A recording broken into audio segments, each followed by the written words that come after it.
एक समाज, एक तारीख, एक लाठीमार आणि एका नेत्याचा उदय असं काहीसं वर्णन मनोज जरांगेंबद्दल केलं जातं। खरं तर मराठा आरक्षणासाठी मनोज जरांगेंचा लढा आतापुरता नाही, ते गेल्या 10 ते 15 वर्षांपासून हा लढा सुरू आहे। मात्र 1 सप्टेंबरला त्यांच्या आंदोलनावर लाठीमार झाला आणि मनोज जरांगे वाऱ्याच्या वेगानं महाराष्ट्रभर प्रसिद्ध झाले। कधी उपोषण, कधी मोर्चे, कधी रास्ता रोको, तर कधी भव्य मिरवणुका आणि जोशातली भाषणं, अशा मार्गांनी मनोज जरांगेंनी सरकारला घेरलं। त्यात विशेष अधिवेशनात सरकारनं मराठा आरक्षण देऊ केलं, मात्र जरांगेंचं त्यावर समाधान झालं नाही। पाहूया उपोषण ते एसआयटी चौकशी व्हाया लाठीमार असा मनोज जरांगेंच्या आंदोलनाचा प्रवास नेमका काय सांगतो या रिपोर्टमधून। जरांगे पाटलांच्या आंदोलनाची एसआयटी चौकशी होणार। वादग्रस्त वक्तव्यावर जरांगे पाटलांची माफी।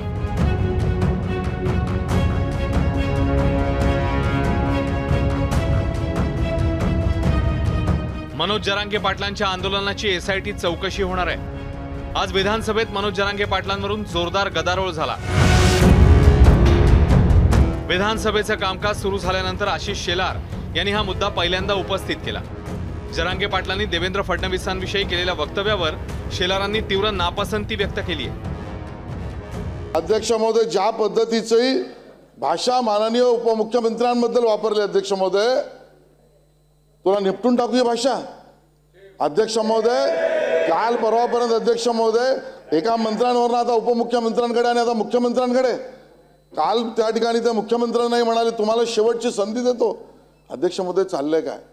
पंतप्रधान मोदींची सभा महाराष्ट्रात उधळून टाकू, येऊन दाखवा कोण तुम्ही, कोण तुम्ही अध्यक्ष महोदय। अध्यक्ष महोदय, हे सगळं घडणार आहे हे मनोज जरांगे पाटील ते राहतात कुठे शोधलं पाहिजे। अध्यक्ष महोदय, तो कारखाना कोणाचा आहे अध्यक्ष महोदय, याची भूमिका काय अध्यक्ष महोदय? त्या ठिकाणी आलेली दगड कोणाच्या कारखान्यातून आले अध्यक्ष महोदय, त्याची माहिती काय अध्यक्ष महोदय? या आंदोलनात जेसीबी आणि त्या ठिकाणी टँकर कोणाच्या कारखान्यातून आले अध्यक्ष महोदय? ते सदस्य कुठल्या पक्षाचे आहेत अध्यक्ष महोदय? अध्यक्ष महोदय, या सगळ्या मागे जर भूमिका एका व्यक्तीच्या समर्थनाची, एका पक्षाची, राष्ट्रवादी काँग्रेसची असेल अध्यक्ष महोदय, एका त्या कारखान्याच्या मालकाची असेल अध्यक्ष महोदय, तर अध्यक्ष महोदय मी आज मागणी करतो अध्यक्ष महोदय, एसआयटी लावा अध्यक्ष महोदय। माननीय उपमुख्यमंत्र्यांना आदेश द्या, या प्रकरणाची एसआयटी लावा, सगळं माहिती समोर आली पाहिजे अध्यक्ष महोदय। एसआयटी मार्फत चौकशी कालबद्ध अध्यक्ष महोदय।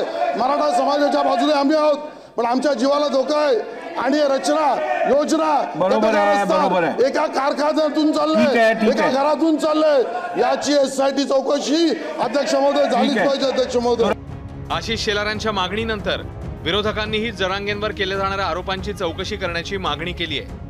त्याच्यावर लाठीचार्ज झाला, गरीब महिलांना मुलांना मारहाण झाली। संवाद तर आमचा कोणाचा नव्हता, संवाद करणारी आपली सरकार पक्षाची माणसं होती, सतत जात होती, बोलत होती, त्यांच्या दोघांचा संवाद होता। गुलाल उधळला गेला, जल्लोष झाला आणि मग पुन्हा नेमकं काय घडलं हा प्रश्न माननीय मुख्यमंत्र्यांना आम्ही विचारलेला होता। तुम्ही मिठा मारता, कानात बोलता, बरं झालं शांततेनं झाला, महाराष्ट्र शांत राहील ही अपेक्षा होती। जरांगे पाटील जे उपोषणाला बसलेले आहेत त्यांचा 17वा दिवस कालचा होता असं मला समजलं। त्यांच्यावर काही आरोप सुरू झाले, आरोप करणारे आले कुठून, आरोप का करीत होते आणि त्याच्यातून ते काय राजकीय माणूस नाहीये, अत्यंत सरळ साधा बिगर राजकीय व्यक्तिमत्व ते आहे। त्याला त्यांच्यावर ज्यावेळेस आरोप झाले अध्यक्ष महोदय, त्या आरोपानंतर बोलायला लागले, त्या गोष्टीचं मी समर्थन करणार आहे। चुकीचं जे बोललं गेलं असेल, व्यक्तिगत जे बोललं गेलं असेल त्याचं मी समर्थन करणार नाही, पण त्या मागची भावना आपण ओळखली पाहिजे की का असं होतं याची भावना ओळखली पाहिजे। आणि तुमचाच संवाद होता, तुम्ही जे एकमेकांशी बोलत होते, तुम्हीच कानात बोलत होते। महाराष्ट्र बेचिराग करू या गोष्टीचं समर्थन आम्ही करणार नाही, त्याचा आम्ही निषेधच करू, हे 100% सांगतो। तुम्ही मानलात ते वस्तुस्थिती, परंतु ही वस्तुस्थिती निर्माण होत असताना यामध्ये ज्या पद्धतीनं पहिल्या जी घटना घडली त्याचा उल्लेख बाळासाहेबांनी केला, तो जोशी जनरल डायर सारखा वागला ना। काय आपण केलं? जी घटना ज्या व्यक्तींनी त्यांना डिवचण्याचं काम केलं, ज्या पद्धतीनं बलात्कार, काय त्यांच्यावर आरोप, यामुळे त्यांचा उद्रेक झाला, हे आपण अशी जी समजून घेतलं पाहिजे। त्यांची हिंमत कोणी वाढवली आता मला रेकॉर्डवर आणण्याची गरज नाही, हे सगळं महाराष्ट्राला माहिती आहे। कोण वाटाघाटी कोण करत होत्या, काय करत होते, कोण हिरो होण्यासाठी समाजाचा पूर्ण समाज माझ्या पाठीमागे आहे हे दाखवण्यासाठी काय काय चाललं होतं। आणि अध्यक्ष महोदय, विषय असा आहे की त्या सगळ्या प्रकरणामागे ही जी घटना घडते, त्यांचं आंदोलन पेटलंय, ते आज भाषा करतायत, ते कुणामुळे, कशामुळे, कोण करायला लावतंय हे सुद्धा शोधण्याची आवश्यकता आहे।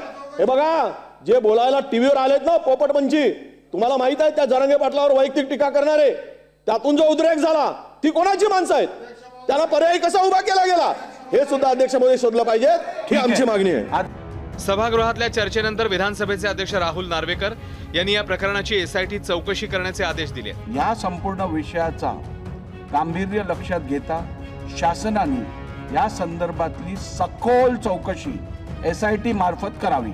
देवेंद्र फडणवीसांनीही जरांगे पाटलांचा बोलविता धनी शोधून काढणार असल्याचं सांगितलंय।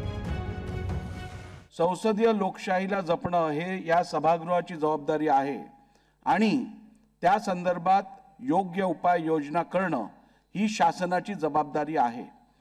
ही अत्यंत गंभीर घटना आहे। या घटनेतून राज्यात अथवा देशात चुकीचा मेसेज जाणं अत्यंत डेंजरस किंवा घातक असेल। त्यामुळे या संपूर्ण विषयाचा गांभीर्य लक्षात घेता शासनाने या संदर्भातली सखोल चौकशी SIT मार्फत करावी। मनोज जरांगे पाटील माझ्या विरुद्ध बोलले, त्यानंतर मराठा समाज माझ्या पाठीशी उभा राहिला, त्यांच्या पाठीशी नाही उभा राहिला। दुःख या गोष्टीचं आहे की अशा प्रकारे कोणी कोणाची आई बहीण काढेल। म्हणजे आपण छत्रपती शिवाजी महाराजांचं नाव सांगतो,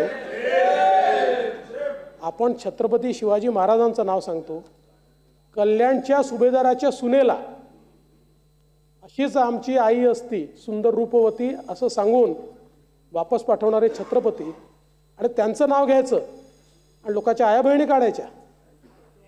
पण अध्यक्ष महोदय, माझी त्यांच्याबद्दल तक्रारच नाही आहे, माझी तक्रारच नाही त्यांच्याबद्दल। खरं म्हणजे याच्या पाठीमागे कोण आहे तुम्ही म्हणालात ना, हे शोधावंच लागेल। दगडफेक करणारे जर या ठिकाणी सांगत असतील की आम्हाला दगडफेक करायला कोणी सांगितलं, तुम्ही म्हणालात ना बाळासाहेब की पोलिसांच्या लाठीचार्जमुळे झालं, नाही, लाठीचार्ज महत्त्वाचा आहेच, त्याच्यामुळे झालंच असेल, पण का झाला लाठीचार्ज? आता हे षडयंत्र बाहेर येत आहे, आता हे लक्षात येत आहे कशा प्रकारे रात्री जाऊन त्या ठिकाणी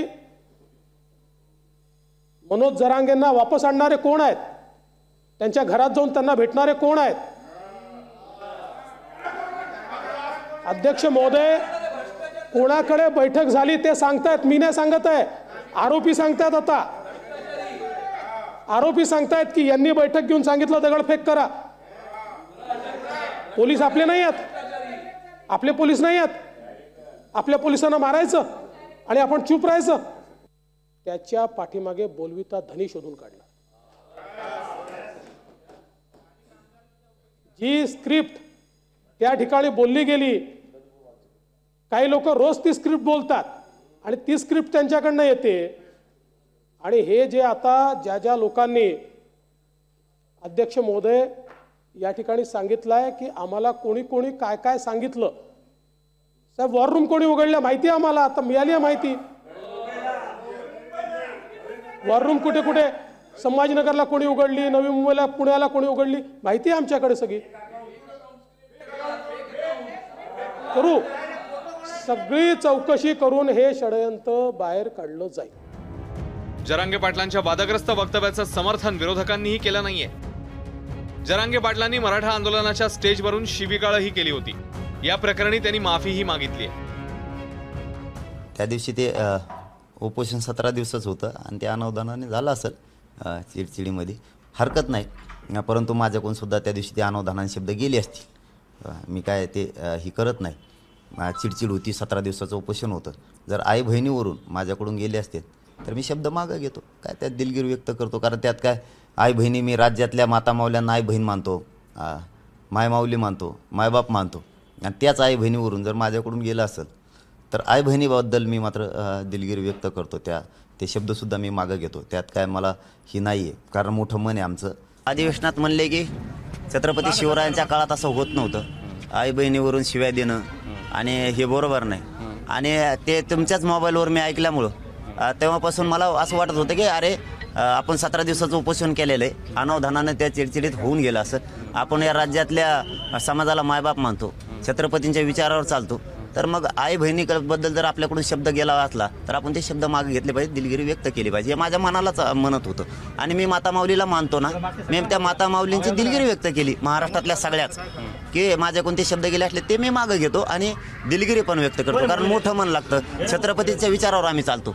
तुम्ही तरी आमच्या आई बहिणीचे डोके फोडले, चिंदाड्या केल्या, परंतु आमच्याकडून काही शब्द गेलेत तर आम्ही ते शब्द मागितलेत. परंतु याचा अर्थ असा दुसरा काढायचा नाही अजिबात, की तुम्ही ते अटकची मागणी केली, ते काय SIT नेमली, ते दूध का दूध पाणी का पाणी झालं पाहिजे.